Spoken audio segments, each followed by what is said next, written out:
ಇವರೇ ನಮ್ಗೆ notice ಕೊಡ್ತಾರಣ್ಣ SIT ಅವರು? ಕೊಡ್ತಾರೆ. ಇಲ್ಲ ಅಲ್ಲಿ ನಾವು ಏನ್ ಮಾತಾಡೋಣ ಬೇರೆ. SIT ಅವ್ರು ಕೊಟ್ಟಾಗ್ಲೂ ಸಹಿತ DK ಬಗ್ಗೆ ನೀನ್ ಚಕಾರ ಎತ್ಬೇಡ. ಸರಿ ಅಣ್ಣ. ನಾನು ಇವತ್ತಿಂದ ಹೋರಾಟ ಮಾಡ್ತಾ ಇಲ್ಲ. ಹೌದಣ್ಣ. ನಾವು ಈ ಕೃತ್ಯಗಳನ್ನೆಲ್ಲ ಕಡಿಮೆ ಆಗ್ಬೇಕು, ನಮ್ ತಾಲೂಕು ಕ್ಲೀನ್ ಆಗ್ಬೇಕು ಅಂತ ನಾನು ಅಲ್ಲಿ ಬಹಳ ದಿವಸದಿಂದ ಹೋರಾಟ ಮಾಡ್ತಾ ಇದ್ದೀನಿ.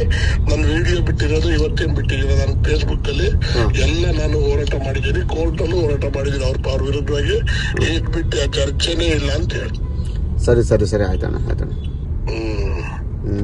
ನನಗೆ DK ಅವ್ರಿಗೆ ನಾನು ಫೋನ್ ಮಾಡಿದ್ದೆ. ನಾನು DK ಅವ್ರನ್ನ ಭೇಟಿ ಮಾಡಿದ್ದೆ ಅನ್ನೋದನ್ನ ಹೇಳಿದಂಗೆ ಕಾಣ್ತಾನೆ ದೇವರಾಜೇಗೌಡ. ಅದನ್ನ ಫೋನಲ್ಲಿ ಮಾತಾಡಿದೆ ಅಂತ ಹೇಳಿದಂಗೆ ಕಾಣ್ತಾರೆ. ಅದೇ ಯಾಕೆ ಹಂಗೆ ಹೇಳ್ಬೇಕು ಅವೆಲ್ಲ ಅಂತ ಅಂದ್ರು. ಅಲ್ಲ ನಾನು ಅವತ್ತು ಫೋನ್ ಹೇಳಿದೆ ಅಣ್ಣ, ನಾನು ಆಲ್ರೆಡಿ ನಿಮ್ ವಿರುದ್ಧ ಮಾತಾಡಿದೀನಿ ಕಾರಣ ಅಂತ ಅಂದೆ. ನಾವ್ಯಾಕೆ ಮಾತಾಡಕ್ ಹೋಗೋಣ?